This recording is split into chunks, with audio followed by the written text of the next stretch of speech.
Something that has really struck me in recent days is how much of the ministry of Jesus took place outside of the confines of religious institutions and locations and just happened in the middle of streets and marketplaces, in fields and people's homes. I mean, sure, there are times when we find Jesus in the synagogues, the religious meeting houses of his day, or in the temple.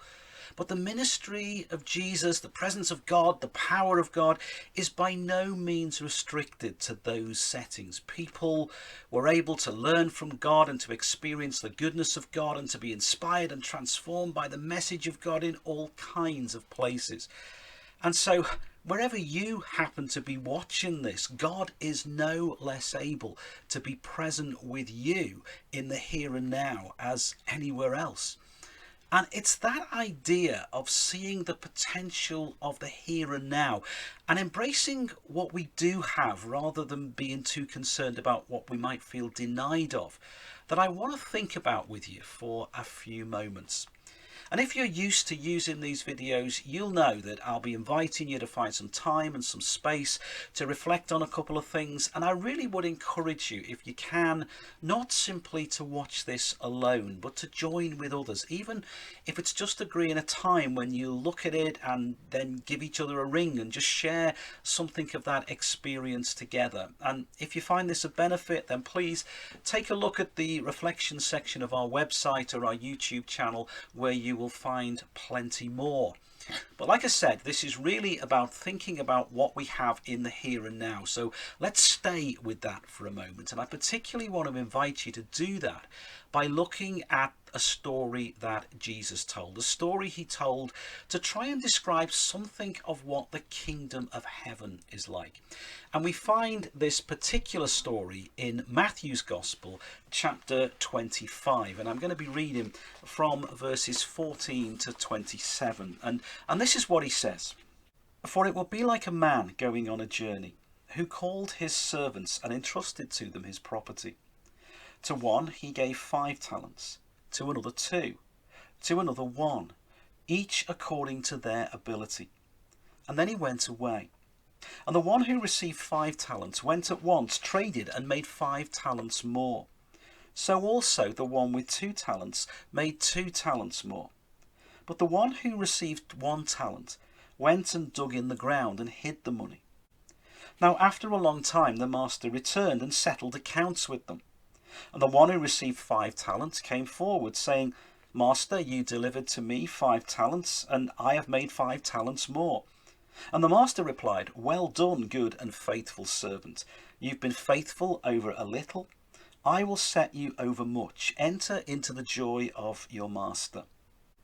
And the one who received 2 talents also came forward, saying, Master, you delivered to me 2 talents. Here I have made 2 talents more. And his master said to him, Well done, good and faithful servant. You've been faithful over a little. I will set you over much. Enter into the joy of your master. And the one who'd received 1 talent came forward, saying, Master, I knew you to be a hard man, reaping where you did not sow, and gathering where you scattered no seed. And so I was afraid, and I went and I hid your talent in the ground. Here, have what is yours. But the master replied, You wicked and slothful servant, you knew that I reap where I have not sown and gather where I have not scattered seed. You ought to have invested the money with the bankers, and at my coming I should have at least received what was owed to me, with interest. So take the talent from him and give it to the one who has 10.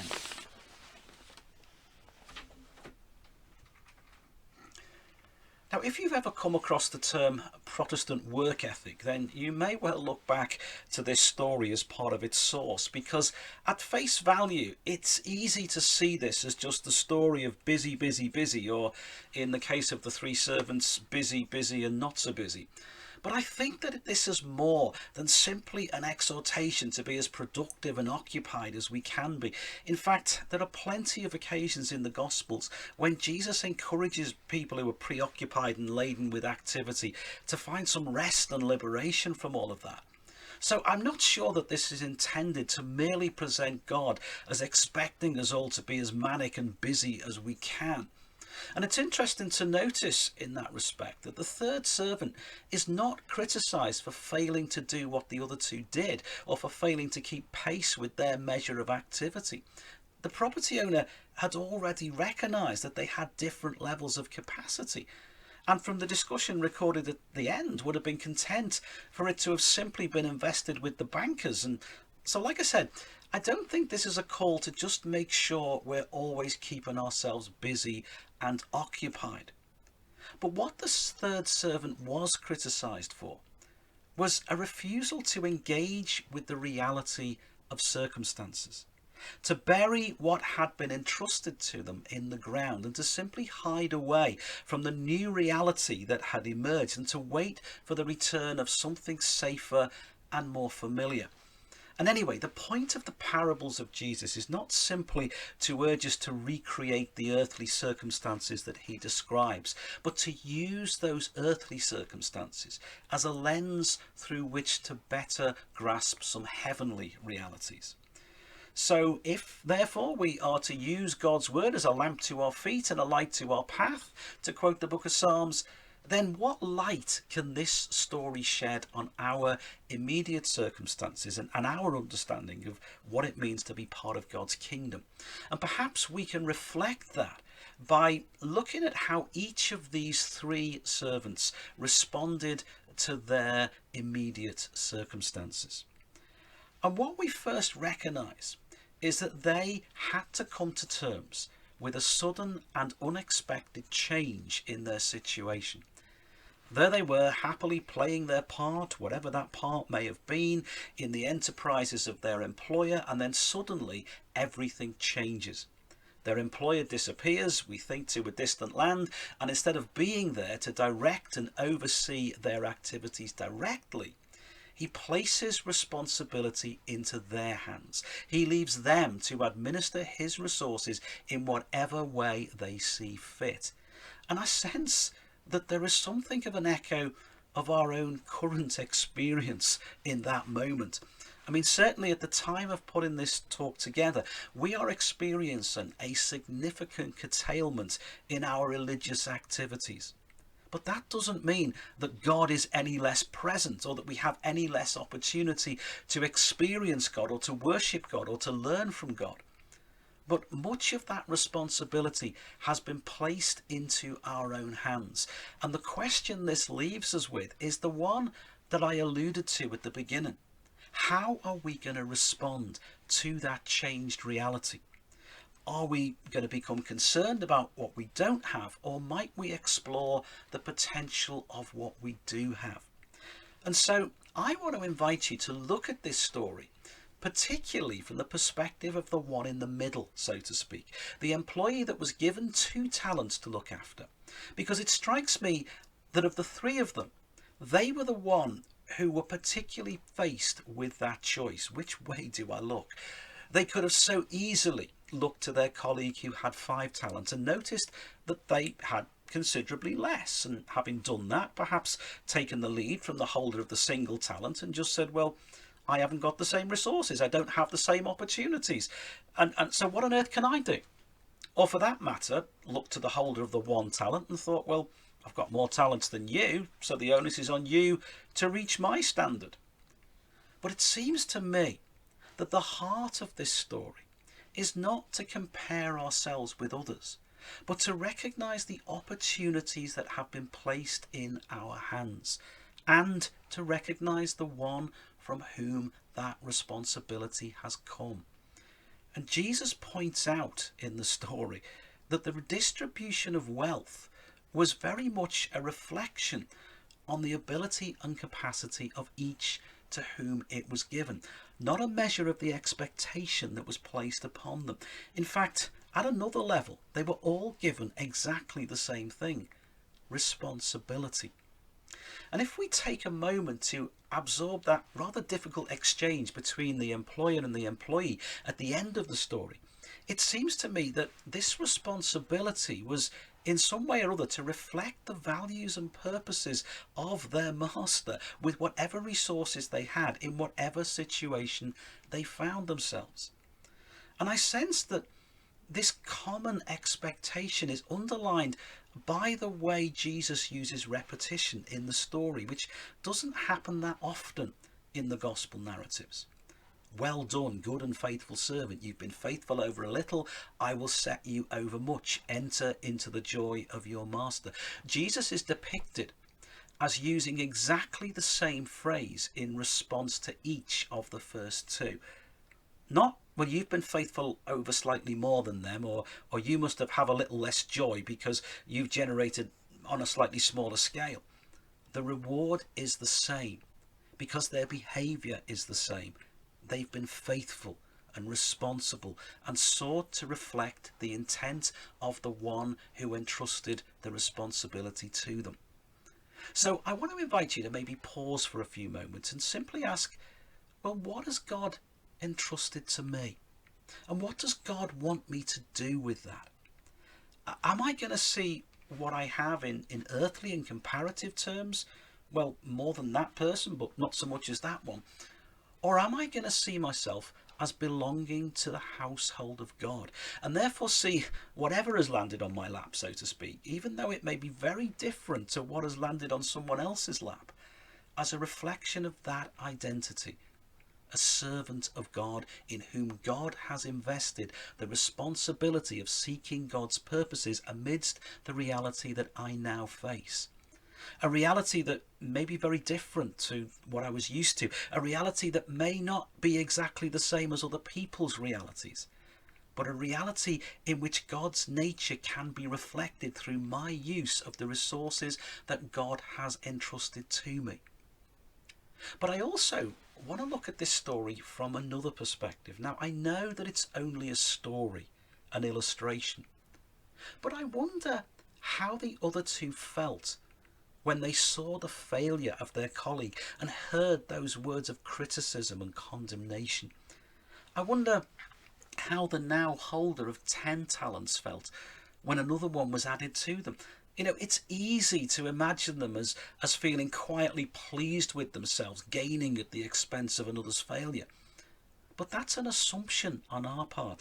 And there are so many other places in the New Testament where we're told that this is not the way of God's kingdom, that we're a body, that we belong together, that we are called to bear one another's burdens. And yes, these two had their reward, but I wonder how they felt about the one who missed out. If Jesus is telling us this story to give us the benefit of hindsight before it becomes hindsight, so to speak, and if we are truly a body and we belong together, then might this story also invite us to think very differently about one another and sort of say to us, well, look at the consequences of neglecting the fears and the struggles of your fellow employee. Perhaps if you'd have helped them and encouraged them to see things as you did, perhaps if you'd helped to get that talent out of the hole, so to speak, then there might now be 12 talents in the room and 3 people invited to enter the joy of their employer. That, it feels to me, is the language of community. And it is community that we are called to be. So how can we apply this story to ourselves? Well, as ever, I would invite you to spend some time reading this narrative again. And here's some questions that you might find it helpful to ponder further. First of all, what changed realities do I need to embrace? As I said, this story is rooted in a change of circumstances. Never mind for a moment the varied distribution of talents. Think about the general distribution of responsibility. I am giving you the task, says the owner, the employer, of fulfilling your potential through your own endeavours. So how have you reacted to that responsibility? How are you taking the initiative to seek to reflect the nature of Christ, to fulfill the purposes of God? Are there responsibilities that current circumstances require you to grasp? And then, yes, what has God placed in your hands? Don't shy away from current circumstances. Don't bury them in the ground. Don't even assume that they all need to feel positive and easy. Remember that the least able of the servants acknowledged that this change of circumstances created a sense of fear within them. So simply take some time to acknowledge what's on your plate right now. Don't preclude anything because it's insufficiently spiritual, or you can't see any gospel purpose in it, or even because it's painful. What is in your hands is in your hands. And as you simply take stock of that, invite God into that reality. What each of these employees was holding was a blend of the person they were and the relationship they had with their employer. So try to see your own circumstances in the same light. Yes, as a product of your own unique situation, but also something that God can use and that you can use within God's purposes. The holder of the single talent recognized that there was risk in doing that, but they made the mistake of allowing that fear to eclipse the opportunity and responsibility of the moment. And then, recognize that these three individuals belonged to a greater whole. They had a common bond and a common identity. So who do you know who's struggling at the moment, and how can you be a support and an encouragement to them? Or who perhaps is flourishing, and what measure of grace might you need to allow them to be an encouragement and a support to you? How can we not simply journey through current realities as individuals, but as those who have common experiences and common responsibilities to share? So yes, things are different, things are challenging, and each of us is faced with different realities, and each of us is coping with it differently. But we are called to be servants of God, and by God's grace and with God's help, we can act as servants of God wherever we find ourselves. So maybe just take some time to think about what that might mean for you. Thanks for listening.